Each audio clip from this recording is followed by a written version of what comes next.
Well, greetings and salutations, everybody. Welcome to the John Campea YouTube channel. I'm, of course, your host, John Campea, and it's an honor and a privilege to have you guys joining me here today for this special video about let's talk about the things we love and the things we hate about Star Wars The Last Jedi. Where is this video coming from? Why am I doing this video? Well, here's the interesting thing. Over the past little while, and let's face it, we've all, ever since The Last Jedi came out, we've seen lots of the debates about people who love The Last Jedi, people who hate The Last Jedi. But what has really stood out to me, and I mean really, and what other than Star Wars is going to elicit such passionate responses, right? That's one of the great things about Star Wars. But one of the things that I noticed while I was on vacation was that, I got into a conversation with some people online about some of the things I did not like about Star Wars The Last Jedi. And a couple of other people were talking about the things they didn't like about it. And I love the movie. I like it very much. But there are certainly things about it I don't like. And in the midst of that conversation, a bunch of people got very angry and saying, how dare you say something against, basically, if you don't like Star Wars The Last Jedi, then you're just not a real fan of Star Wars, and blah, blah, blah. And lots of very angry people. And then on the flip side of that, yesterday, I put up a video just to mark the news that Star Wars The Last Jedi had officially become the #1 domestic and #1 worldwide box office movie of 2017. It's just a fact. So I made a video, and in one of the videos, it was the weekly box office report. And so I reported that, and I made that a piece of the news.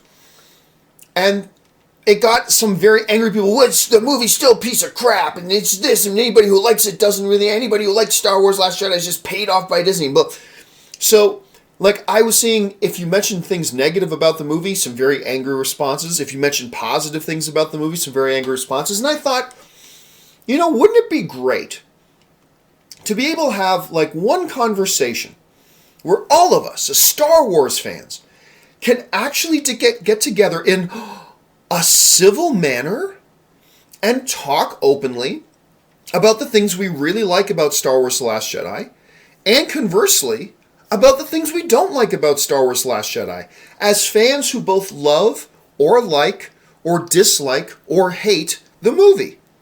Wouldn't it be amazing if we could just get together as movie fans, as Star Wars fans, and just talk about that?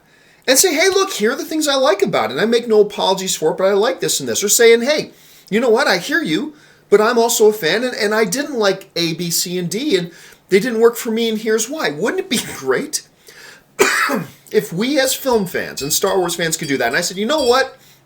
They might say it's impossible to do it, but I believe in the film fan community. I believe in the Star Wars fan community that we can actually do that. And so I decided on this holiday Monday that we would take some time today to just get together and talk about this stuff and the things we like and the things we don't like, and just have a good conversation. Why?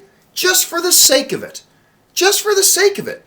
Because that's what we movie fans like to do. So, I am very happy and glad that you guys have decided to join me here today as we talk about this stuff. And here's how I'm basically going to do today's little video. I'm going to talk for a minute about the things that I quite like about The Last Jedi, about some of the things that I have problems with, and then what I'm going to do is just from my point of view, just address some of the common complaints I hear about The Last Jedi that may not line up with the complaints that I have about The Last Jedi, and kind of express why those particular things don't bother me. And then what I want to do is throw it open to you guys to hear about what are some things you like about the movie, what are some things you didn't like about the movie, and how would you respond to some people who say certain things about the movie they didn't like that were fine for you? Or how would you respond to some other people saying there are things about the movie they did like and why they didn't work for you? And we'll just have an open conversation about it. And I think that's going to be great. Now, there's going to be two ways you can get it. I'm going to take questions from both. One is, send in some thoughts to Twitter to me at John Campea. Just send them to me at John Campea. I'm not going to be able to get to all of them, obviously. But send in, and I will pick some tweets out from at John Campea. And then, of course, there's obviously the super chat as well. And I'll get through as many, if not all of those ones as well. And I'll try to go back and forth. Obviously, I'm going to give priority to super chat ones, but I'm going to take some on Twitter as well. So let me start things off here. as we just start off this conversation. I like The Last Jedi very much. Now, for those of you who follow my channel, you know I put up my top 10 movies of 2017 list, and I did not have Star Wars The Last Jedi on my list. There's a lot of movies I liked in 2017 that did not make my top 10 list. Star Wars The Last Jedi is one of them. Do I wish that I could have put Star Wars The Last Jedi on my top 10 list? Absolutely I wish, because I'm a big Star Wars fan. But I just honestly couldn't do it. Because honestly, for me, there were enough things that I had problems with the movie that excluded it from being in my top 10. However, I still honestly like the film. They did enough things in that movie that I thought were exceptional that it overshadowed the things that I did not think worked. So that's where I'm coming from. For me, on the positive side, and you've heard me mention some of these things before, while what they did with Luke Skywalker in the movie was nothing like what I wanted them to do. You guys know what I wanted them to do with Luke Skywalker in this movie. I wanted to see him with that lightsaber. I wanted to see him kicking ass all over the galaxy. I wanted him to show just how big of a badass Luke Skywalker was.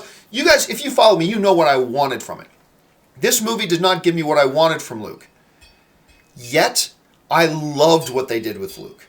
It wasn't what I wanted, but they gave me something that I thought was every bit as good, even though it was very different from what I wanted.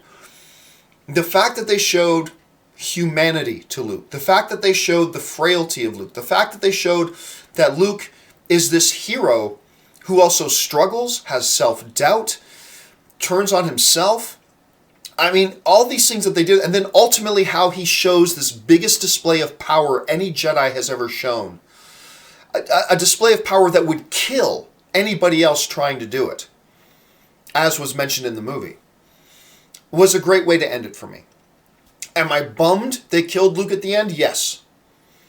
So while the movie did not do what I wanted them to do with Luke, I was very happy with what they did with him.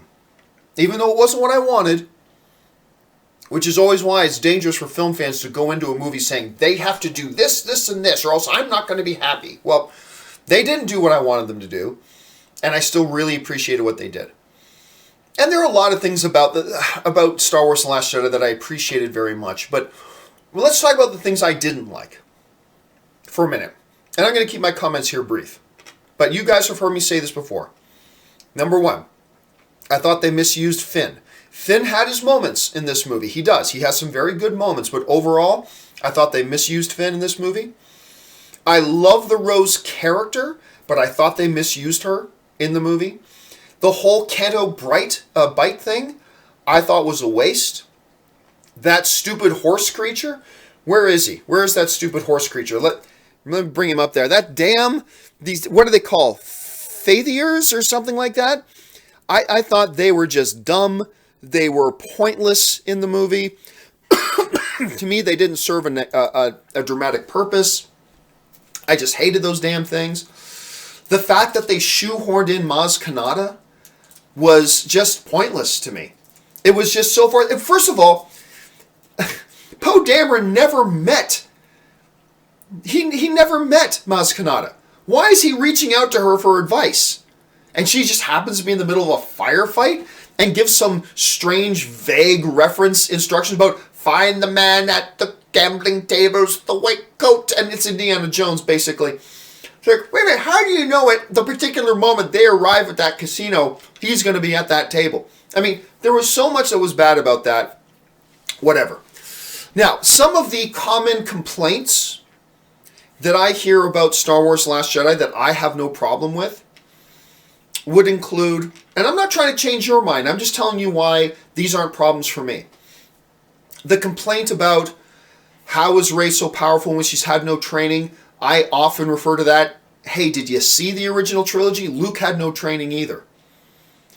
Luke had 5 minutes on the Millennium Falcon with a blast shield doing some lightsaber drills, and he was pulling lightsabers out of ice and using the Force to take out the Death Star. He had no training. He hung out for a weekend with Yoda. And Luke essentially had no training. To me, the issue of Rey not having any training, to me, is not an issue. Because Luke basically didn't either. And Rey, what we learned from Yoda, when Yoda says, hey, our apprentices are destined to become greater than us. Rey is just more naturally gifted in the Force than Luke is. It reminds me of that YouTube video of that little like 2-year-old kid who can't even speak. And have you seen this video? And he takes these Nerf basketballs and sinks like 50 free throws in a row from across the room. The kid just naturally has the gift. I can't make those shots, and I've had training. I played high school basketball. So to me, it's just simply Rey is just more naturally gifted in the Force than Luke was. She is destined to surpass Luke. That's what Yoda said in the movie, so I'm fine with that. Some people complaining about, the Leia flying through space thing. To me, that was never an issue for me because she's not flying through space. And we saw Vader do something like that in one of the novels as well. Remember, she just, you flick something in space where there's no gravity, that thing will sail for eternity because there's no resistance. So to me, the whole Leia going, like, sailing through space, all it took was the slightest force nudge. The slightest force nudge to make her sail back into the ship. To me, that wasn't a big deal. I didn't have a problem with that. But there are other things that people had problems with that were fine for me, but I totally get why there were problems for other people. So let's get this thing started. Let me open up my Twitter feed here and see if people are already talking about what people are bringing up here and talking about. So we are going to start off with this one. The first tweet that we're going to take here comes to us from Math92 AFC writes, can't get people saying Canto Bite is useless. It helps the development of Finn, and it helps show something. I've heard people say that. And again, I'm not here to change your mind, but I think there were much better ways that they could have done something to develop Finn. And to be honest with you, I didn't feel that, this is just me though, speaking from my perspective, that's all. I didn't feel they did much character development with Finn on Canto Bite. I keep wanting to say Canto Bright, but it's Canto Bite. Anyway, I didn't feel they did much with him on that planet at all. Other than, okay, let's get on this horse. And if there was any development with him there, I feel like they could have done something more with him in any other type of a situation or environment. I feel they could have done something better. You guys know I have bronchitis right now, so I'm sucking on halls and drinking tea. Forgive me about that. But that's just kind of the way I saw it. All right, let's see what else you guys are saying here in the chat. Let's see, this one comes to us from, it's the Ponderer who writes, John, I loved all of The Last Jedi, all of it. Rey, Luke, Finn, Rose, the Fathiers, DJ, Poe, Holdo, all of it. Okay, and you know what? There are a lot of people like you. That's great. I'm not here to try to convince you to not like the things I didn't like. You liked the movie? All those things worked with you? Great. All film is subjective. I'm glad you had such a good time and you enjoyed it. That's great. Let's see here. Next tweet comes to us from, it's Adams8825 who writes, the Leia scene in space took me out of the movie, and Luke fighting Kylo looking like coming out a hair. I'm not quite sure what the last part of your thing there was, but look, there were a number of people. Again, for me, the Leia scene was no problem. But there are a number of people that became an issue for. And I get it. It is kind of jarring. It is. Look, so I'm not going to sit here and tell you it shouldn't bother you. I think that was a very different kind of scene. It kind of came out of nowhere.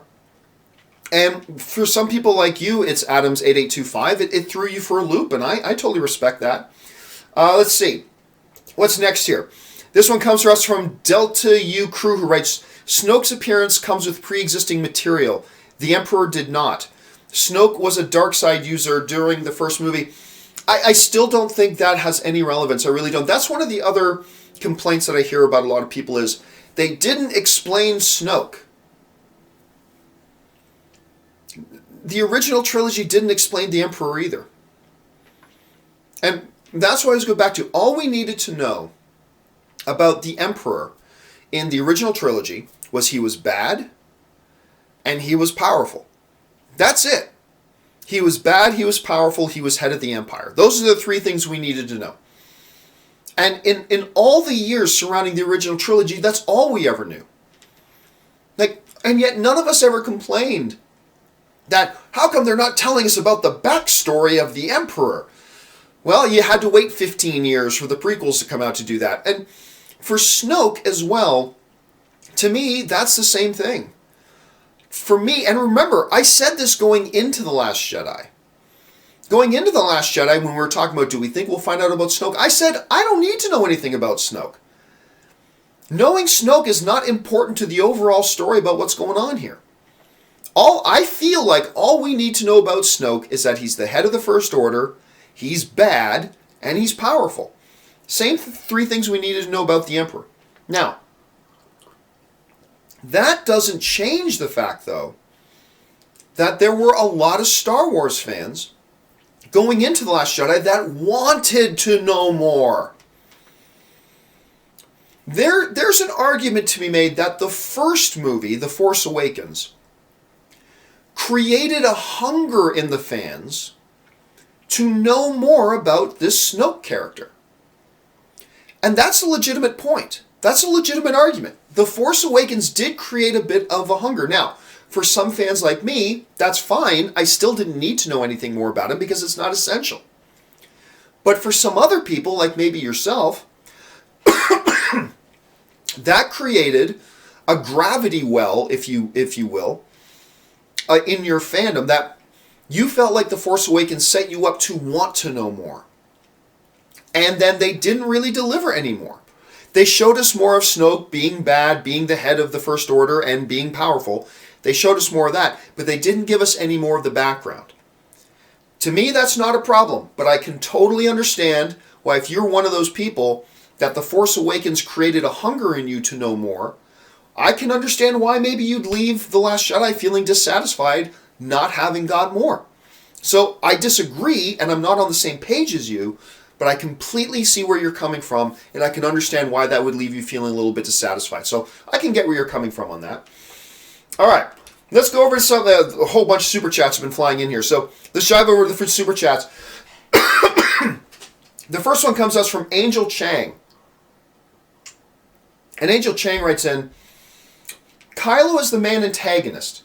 He's like Anakin in the Clone Wars, just really whiny, like I am at the moment. and there's Jar Jar, Rose. And the thing with Kylo, and this is a criticism that goes back to The Force Awakens as well, not just The Last Jedi.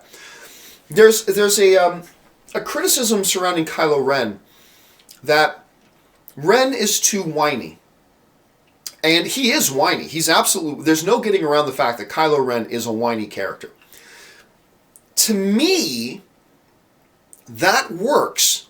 Because remember, the whole thing about the dark side is giving in into your anger, giving into your passions and your desire. And Kylo Ren is kind of the embodiment of that. Very little self-control.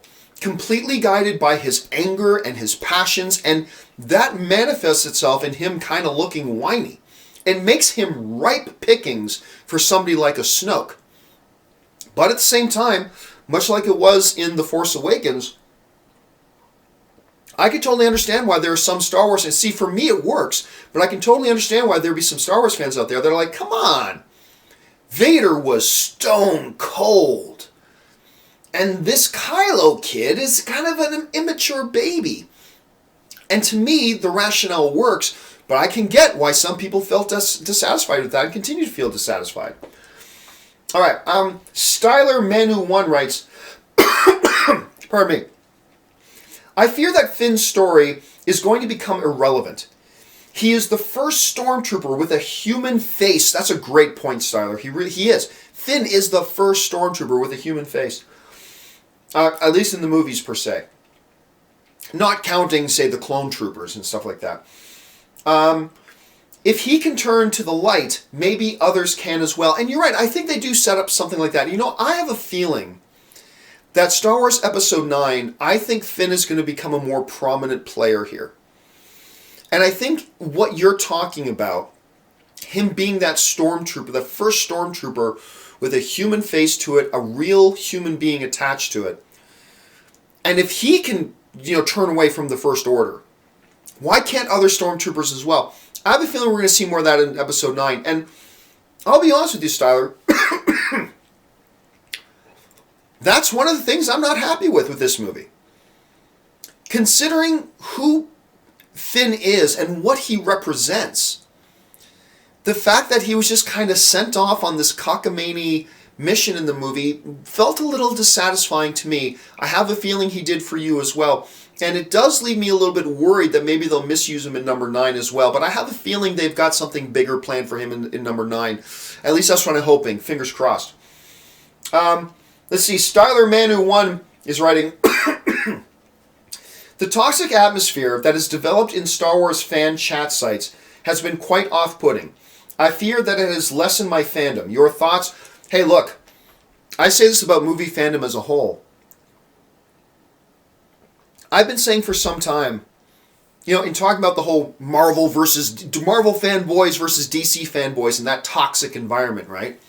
One of the things that I said has always been a danger of that is that it turns off other people from being fans. And look, it's one thing to prefer Marvel, it's one thing to prefer DC, but the toxicity between the two and the bile and the vileness of a lot of those conversations, it doesn't bring people into it, it turns people away. And it makes people not want to be fans. And that's why I say this whole Marvel fanboy versus DC fanboy bullshit is harmful to the genre. It's harmful to the film fan community. And I think the same thing is starting to rear its head in the Star Wars fan community as well. It's one thing to like or not like one of the movies and to have reasons, and doing what we're doing right now, having some conversation about it. But you're right, some of the visceral, just toxic nature of some of the discussions we've seen from people who either hate or people who love the movie and how they treat each other is damaging. It's not productive. You're not changing anybody's mind when you talk like that. And all you're doing is you're turning other people off. And it's turned me off a little bit too. It's like, if this, like reading some of the chat boards, is like, if this is what being a Star Wars fan is about, or even a movie fan in general, then I don't want any part of it. And that's what happens, is that the bottom feeders, the bottom 2%, carry with them the power of trolls to turn off other people, to just not even want to be a part of it. And that's part of the reason why I want us to have this discussion, to openly say, hey, here are the things I liked about this movie, here are things I didn't like, and we can just have a friendly chat about it. And that's one of the reasons I want to do this. Thanks for bringing that up, Styler. All right. Third Man writes, stakes were blurred because we felt no repercussions from the Republic getting blown up. We don't really feel the difference between the Resistance, Republic, how the First Order came to be, and what their reach is. I'm going to disagree with you a little bit there, but then also agree with you in a way you may not be expecting. You see, I think one of the things that they might have done right is the repercussions of the New Republic being destroyed. I think that's very prevalent throughout the entire movie of The Last Jedi. The whole movie starts off with the whole universe is about to fall under the control of the First Order as a direct repercussion of what happened in The Last Jedi. Starla Killer Base took out the New Republic. The New Republic is gone. They're no longer the Resistance. Now they're the Rebellion again. So, I disagree in the sense that I didn't feel any repercussions of the New Republic being destroyed. I think there were a lot of repercussions. However, it brings up an interesting point. I did feel like there was no stakes or repercussions to the First Order with the fact that something as massive and as resource intensive as Starkiller Base being blown up. The Last Jedi starts off, and it doesn't even feel like that mattered to the First Order at all. It's like, yeah, it probably took us 10 years to build that thing, wrapped up all of our resources in it. We probably had millions of men there, and equipment and stuff like that. And, it blew up. No big deal. Doesn't hurt us one little bit. Really? See, to me, I feel like The Last Jedi does show us the repercussions to the New Republic, because the Republic's gone, the galaxy is falling to the First Order, all this kind of stuff. So I think they did that well. However, I don't think they did a very good job of showing any repercussions at all to the First Order of Star Killer Base, probably the most resource-intensive thing they have, being suddenly blown up, and it didn't affect them at all. They just continued their march on taking over the galaxy. So I think that's something that was a little bit inconsistent, something they probably could have dealt with a little bit better myself. All right, let's try the next thing. Harris Husick writes, your thoughts about weaponizing light speed. Interesting. I'll tell you this. Every time I've seen the movie, when that scene happens, when Laura Linney flies that capital-class Mon-Cal ship through that giant Star Destroyer, and the audio goes silent and everything, the audience gasps. Like it's an impressive, beautiful scene. I think even most people who hate this movie really appreciated that scene. Now, it does raise some questions. How come, it seems like a simple tactic. How come they weren't prepared to defend against that? How many times have we seen in movies, we're getting beaten. Okay, no problem, just ramming speed. Let's just ram them. We've seen that. To me, the question is, why wouldn't something like the First Order, a military tactic, be prepared for something like that? Now, I think it's a great scene. I think the scene works. It's a great spectacle. It creates a great gasp amongst the audience. When you think about it, you think, really? Has nobody in the history of space battle ever thought about running their ship into another ship? Even at light speed? I mean, it's suicide, but that's had to have happened before, shouldn't it? So, I don't know. All I know, I think I'm nitpicking it a little bit now. All I know is that I think the scene itself is great. It's a great scene. It's a great moment in the theater. It's a great moment with the audiences. But yes, if I want to sit down and think about it, there are some holes in the logic with that thing for sure. Let's see. Jose M. writes, interested in listening to your thoughts on the report coming out saying Chinese audiences viewed The Last Jedi as an insult to the IQ of audiences. Well, anybody can say anything. All it takes is one person to say that, and it's like, now there's a report that's saying this. I'm not going to pay any attention to that whatsoever. No attention to that whatsoever. Ben Rayner writes, I love The Last Jedi and dislike some elements. My top 3 things. 1, Luke and Kylo confrontation. I love that scene. Loved it. 2, Rey's journey and interactions with Kylo. 3, Snoke's outcome. Yeah, I agree. I love all those things as well. I know there are some people that didn't like some of those elements. But for me personally, I thought those were some of the strongest things about the movie that I really personally enjoyed quite a bit. Eric Collins writes, I got everything that I wanted in the movie. I just didn't get it the way I thought I would. That's a very good way of putting it, Eric. I kind of said the same thing at the beginning of the show, right? It's like, what they did with Luke was not what I wanted them to do with Luke. What I wanted them to do with Luke, they didn't do, at all. Not even remotely did they do what I was hoping they would do with Luke Skywalker. But what they did with Luke ended up working for me anyway. And I think there was a number of people who felt that way about the movie. I think there are also people, and this is fair, who the movie didn't do what they wanted it to do, and therefore that left them dissatisfied. That's fair. Then you get some people like me and you that, in some areas the movie didn't do what I wanted it to do, but it still worked for me. And maybe even worked better for me than it would have if they did what I wanted them to do. So that's an interesting way of approaching it. Ben Rayner writes, the stuff I didn't like. Number 1, Finn's story arc, including Phasma. 2, Casino Planet just felt like bad filler overall. 8 out of 10, in my opinion. Well, once again, Ben, it sounds like you're pretty much on the same page as me. The things you really liked are the things I seem to really like. The things you didn't like about the movie tend to fall in line also with the things I didn't like about the movie as well. So good observation. Siobhan Dixit writes, love. Throne room battle. Love the throne room battle. Opening, Kylo, Luke created, Kylo's reveal, Snoke's death, hated. Rey, Luke's death, Leia Poppins, Finn and Rose, cringeworthy jokes. I'm trying to think if there's any of the jokes I didn't like. To me, in The Last Jedi, there were no jokes that come anywhere being nearly as corny as, say, Han Solo's joke in the original Star Wars movie, as they're in the prison level, and going, negative, malfunction here, we're fine here, everything's fine, we're fine. How are you? I mean, that's corny as hell, but it works.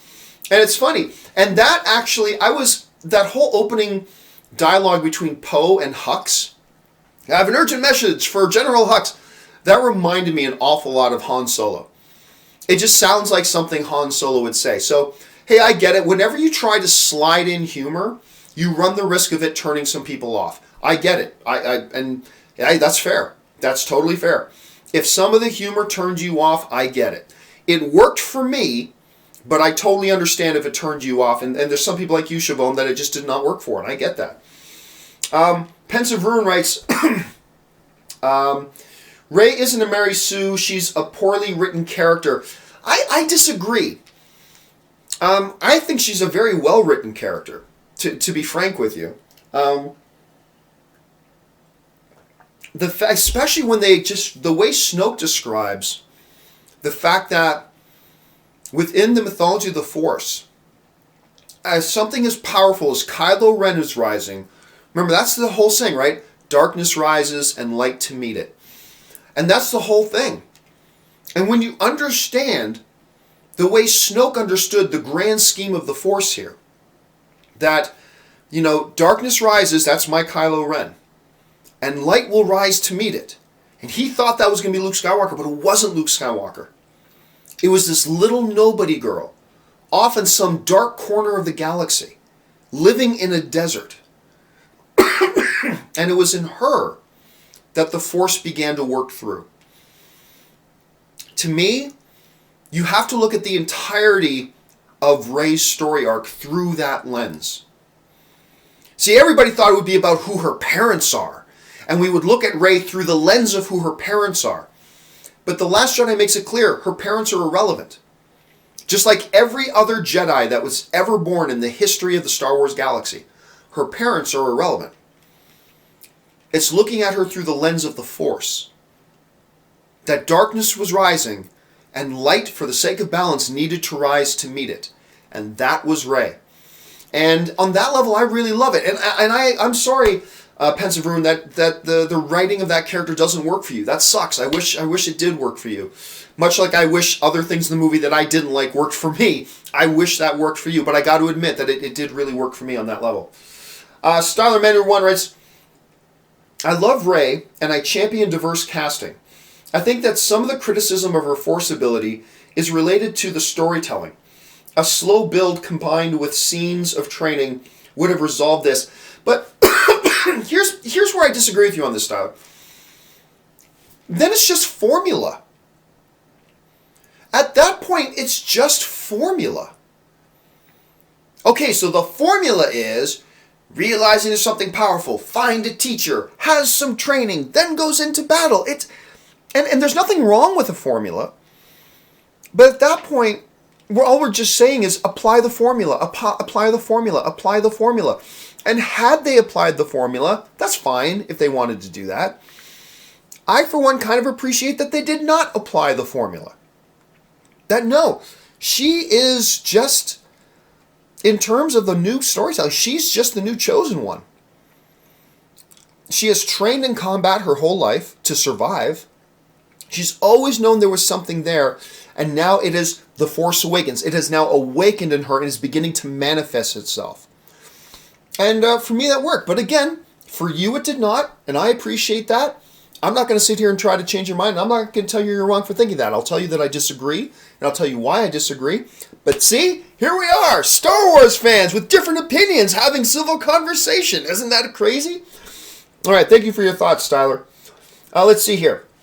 Read by Nature writes, before we get a Sebastian Stan as Luke film, never going to happen, by the way, what would you say to a Hamill as Luke film resembling his Kylo showdown self?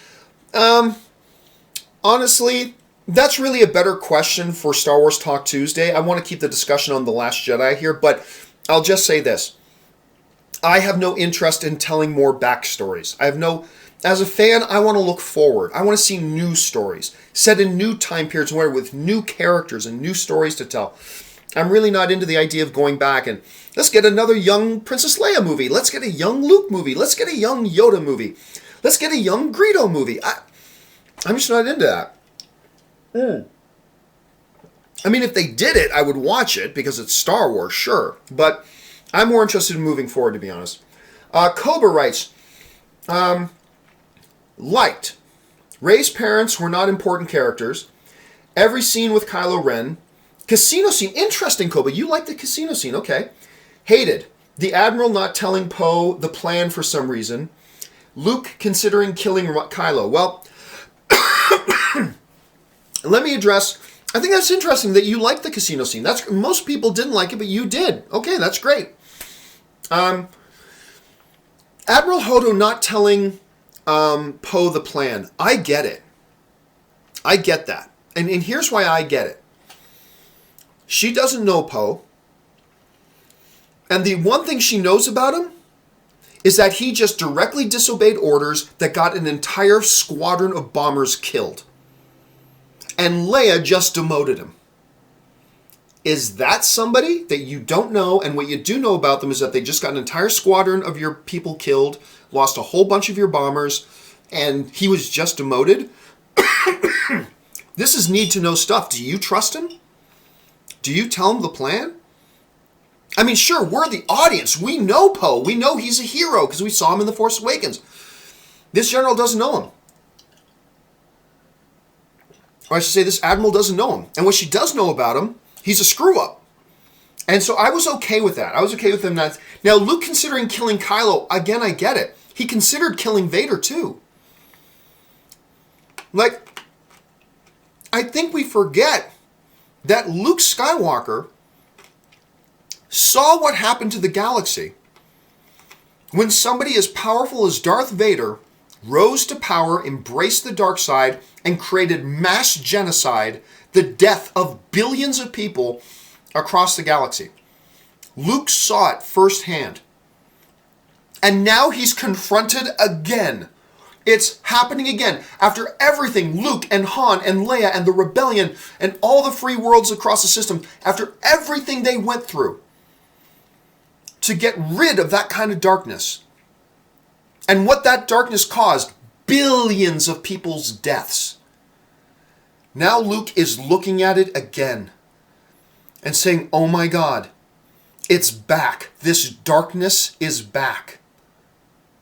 Now remember, in the throne room fighting his father, he was tempted to kill Vader. He nearly killed his own father. And eventually, he stopped. Threw away the lightsaber and say, I am a Jedi like my father before me. And then he was faced with that again. This time in Kylo Ren, who might even be more powerful than Vader was. And he saw that same darkness in Vader.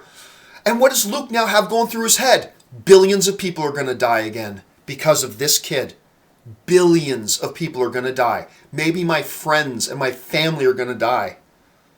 So he was tempted to kill him. Just like he was tempted to kill Vader in the throne room. But, just like Vader in the throne room, Luke caught himself, thought about it, said, that's not me, and turned his lightsaber off. That's what he did. So to me, that whole thing was totally, beautifully consistent with the character of Luke Skywalker. It was absolutely consistent to me. That's why, for me personally, when I saw that in the movie, I thought it was a brilliant, brilliant bit of storytelling. I thought it was fantastic. But again, like Kobe, you're not the only one. I've heard many people very dismayed by the fact that Luke considered killing Kylo. To me, it's consistent with everything we know about Luke. But, and again, showed more depth to the character. That he would struggle with something like that. Hey, if I don't kill this kid, billions of people in the galaxy are going to die. What do you do? Of course he's tempted to kill him. And of course, being Luke Skywalker, he stays his hand and puts his lightsaber down and doesn't kill him. So, I mean, like I said, to me it worked To you, it didn't. Totally understandable. And here we are having a decent conversation about it. All right. Sorry about my cough, guys. Nothing really I can do about it. The Batflick writes, does Rey know that Vader is Luke and Leia's dad? I believe she does. I believe that's, yes, that story got told through the galaxy. In the events, there's a Star Wars novel written by Claudia Gray called Bloodline. And in that novel, it documents how the galaxy found out about the truth about Darth Vader and his relationship to Leia and Luke. So, Vader's parental relationship to Leia and Luke is something the whole galaxy knows about. So, yes, Rey would know that. I would think. I would think Rey knows that. Let's see, Matt B. writes, loved Luke and Yoda, felt most like the original trilogy out of any scene in 1983. I love that Luke and Yoda scene, man. As a matter of fact, and by the way, guys, if you have not sent in a comment or a question yet, please no longer send any more comments or questions. I want to be able to get through the ones that we have here. But I remember the first time I saw The Last Jedi, that scene with Yoda, the camera's behind Luke and Yoda looking at the tree on fire, and I'm like, I've got to get a poster of that. I've got to get a full wall-size poster of that for my wall, man. That's just great. I love that scene as well. Yoda imparts some old-school wisdom, plus smacks Luke around a little bit, just like old times. I did. I love that scene, man. I remember, too, every time I saw the movie, you can tell which people hadn't seen the movie yet. Because when Yoda pops up, everybody's like, oh, and freaks out. It was a great moment. Totally great moment. Jeff Hazel writes, hello, John.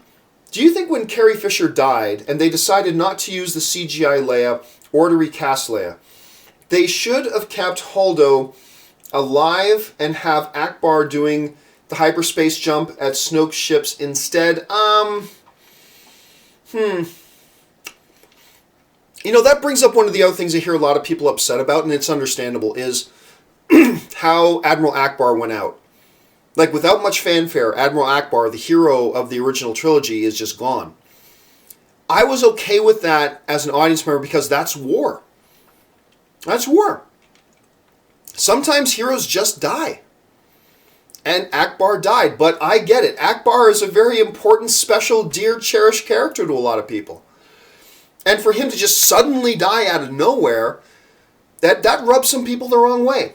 And while it did not rub me the wrong way, I get it. I do. I get why some people, if you're one of those people that felt upset about that, I understand where you're coming from. I don't share your sentiment, but I see where you're coming from. And I can understand why you would probably feel that way. But overall, I like what they did with it. I like what they did with it. The Jumengo writes, love the throne room scene. Everything about it is movie perfection for me. In my top 3 scenes for Star Wars ever, the slow motion, the music, the Praetorian Guards, the look, etc. Yeah, I love that scene myself as well. And I think, even amongst, a lot of people who don't like and who weren't happy with The Last Jedi, I think that's probably one of the scenes that most people will agree on worked. I think even people who loved The Last Jedi will probably agree that the casino scene didn't work. I think a lot of people who even didn't like The Last Jedi will agree that that throne room scene probably was one of the highlights. And I agree with you. That is one of the things that works for me. Styler Manor writes, I watched the original trilogy as per your advice. Well, thank you so much. George Lucas was skillful at referring to things that explained Luke's natural ability that was enhanced by the Force, shooting critters in his T-16. See, and to me, that doesn't explain anything. That just shows that he's got some skill. And then later we can look back on it and say, oh, now we know where that skill came from. This kid was born with the Force. The reason he could bullseye those womp rats back home so easily is because he's got the natural Force ability, even though he didn't have any training. I really didn't, but it was a minor little reference here and there that really came more into relevance in hindsight. With Rey, I felt it was all there as well. She survived the Jakku without her parents, without her family. Somehow she survives and thrives in that environment. She has combat skills that she's had her whole life to survive. I really don't see a lot of difference there.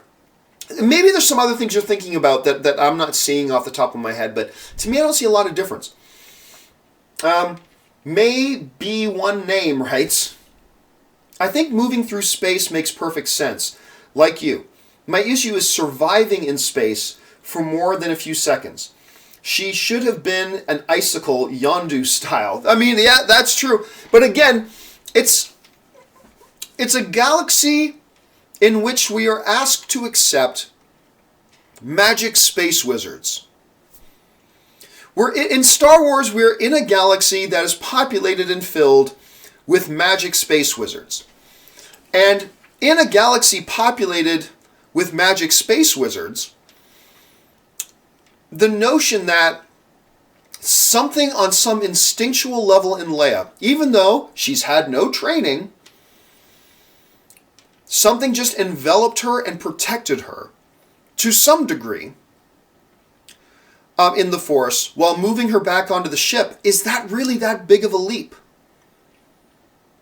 I mean, is that a bigger leap, thinking that she was able to naturally tap into the Force, almost like force cocoon herself to protect her from the elements of its being in space, any more than Luke across the galaxy force projecting a physical manifestation of himself? Or any more that Darth Vader could hold up his hand and just have blaster bolts bounce off his hand? So I get it. It's something we had never seen before in Star Wars. So since it's something we've never seen before, it carries with it the potential to be a little bit more jarring. And the Force sustaining Leia alive in the vacuum of space is something we've not seen before. Therefore, it feels a little bit more jarring. I think, though, if we take a step back and just say, is it any more jarring than Vader using just telekinesis to rip pipes off the wall and throw them across the room at Luke in Empire Strikes Back? Is it any more crazy than this little old man, the Emperor, standing up and literally shooting lightning bolts out of his fingers? And I don't know. I think it just feels a little bit more jarring because it's something we hadn't seen before. Therefore, it takes us aback a little bit.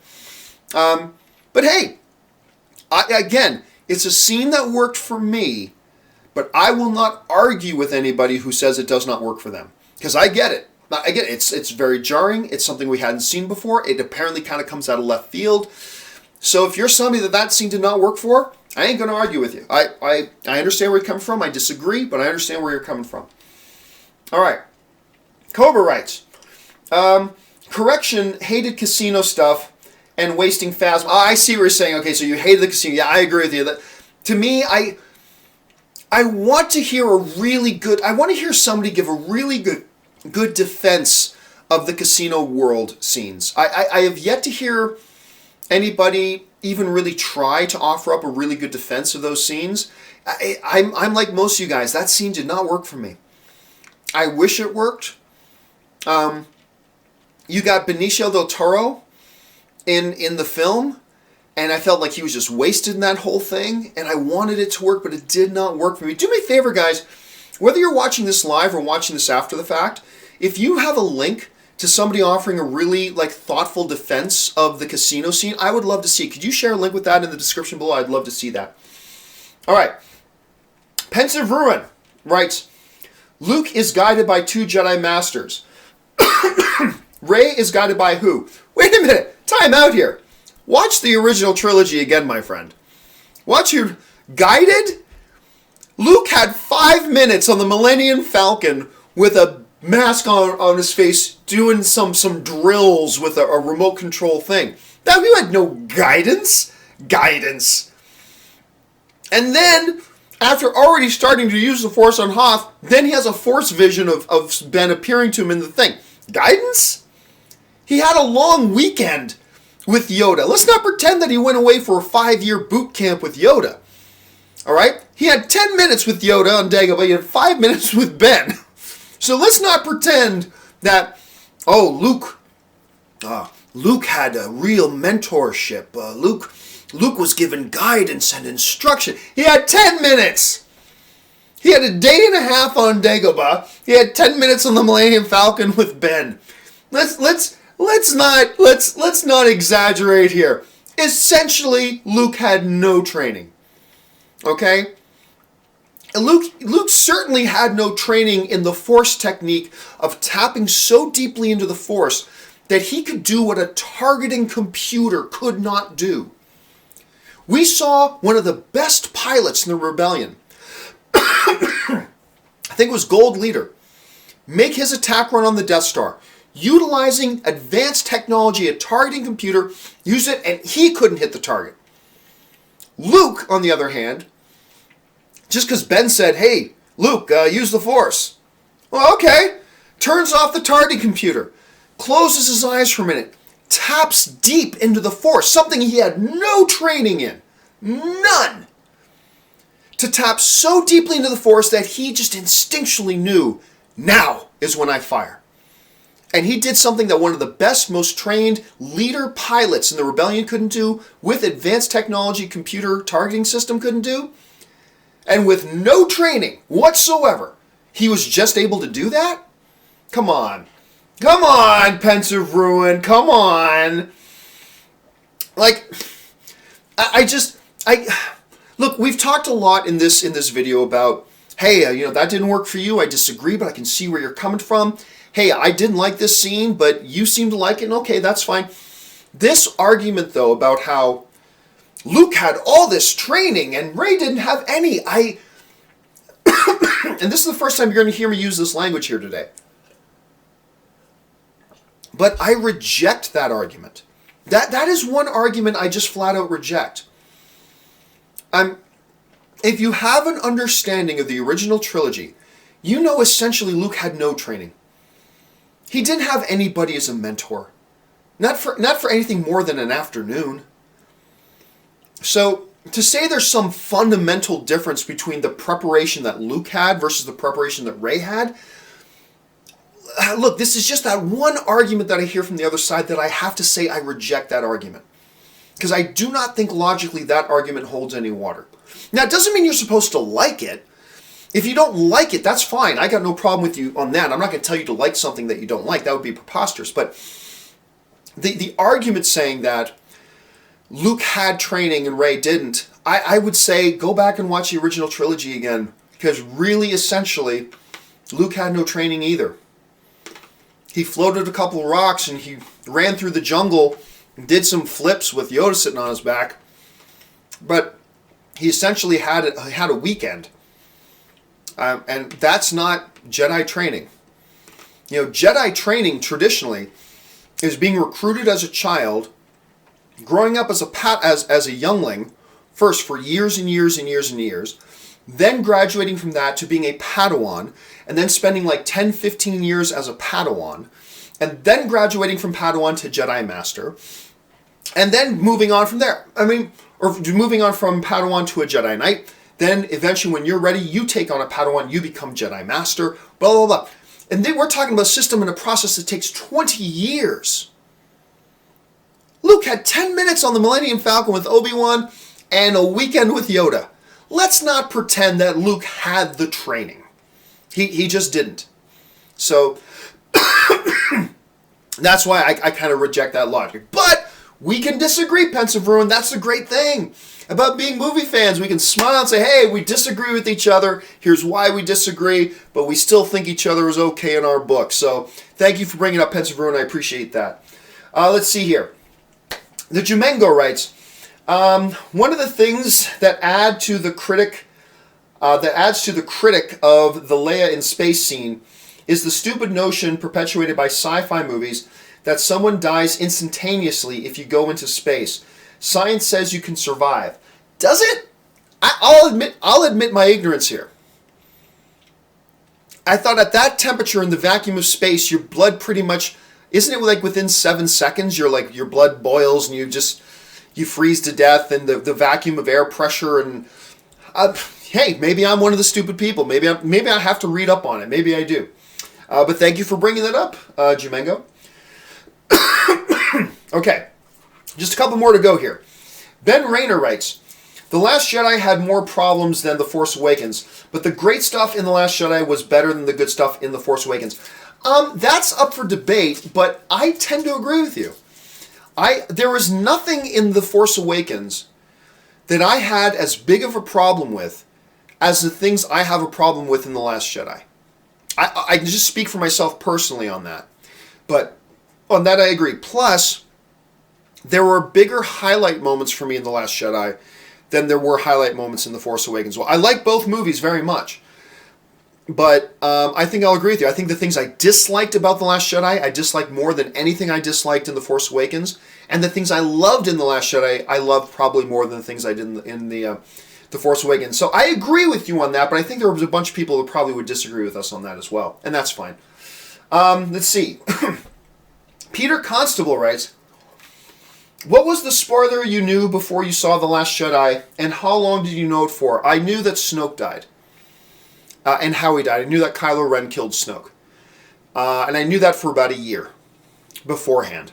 I am not going to talk about how I knew it, but that is something I found out about a year before the movie came out through one of the people I know that's connected.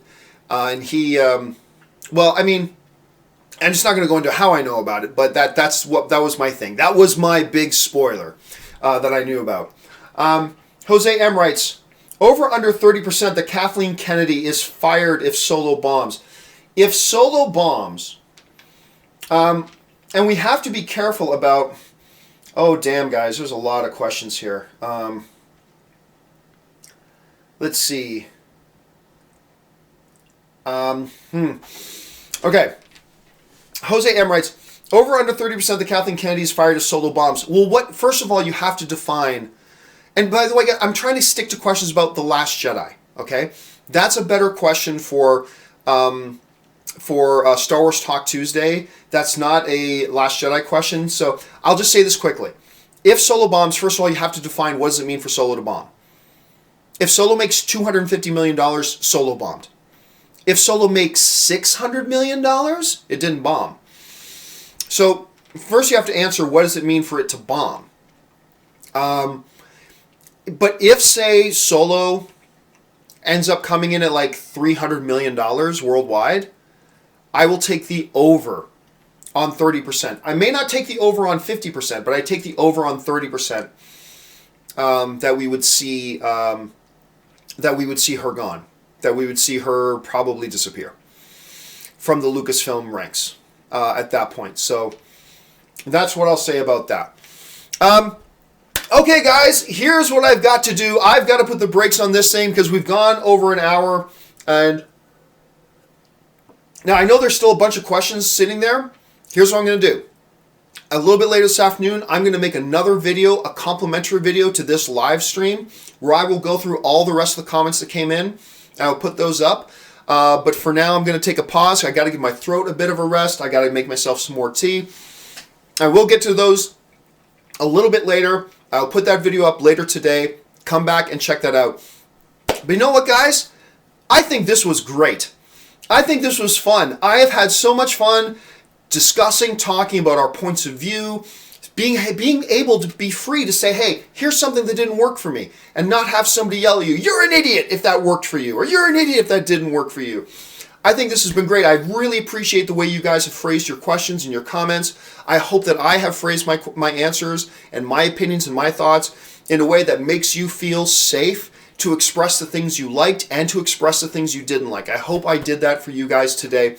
And I hope that we can start to make that the norm for film fans and for film fan communities and how we interact with each other and give our points of view. Anyway, that's just my thoughts on that. Thank you so much for joining me here. Once again, guys, don't worry. If you sent in a question, I know it looks like I've got a whole bunch of them still here that I need to get through. I will make another video. I just need to give the throat a bit of a rest. I only plan to do this video for about an hour. But, guys, thank you. I think this has been great. I think I've had so much fun doing this. I think this has been great. Don't forget, guys, tomorrow is Star Wars Talk Tuesday when we talk about more grander things in the whole world of Star Wars and talk about all the other issues as well. Don't forget to join me, of course, for the John Campea Show in the morning. And again, once again, remind you a third time, a little bit later, I will put up another video, a complimentary video, this one, answering all the remaining questions that are still here that I did not have time to get around to. All right, guys, that will do it for me. Thank you so much for joining me. My name's John Campea, and until the next video, bye-bye.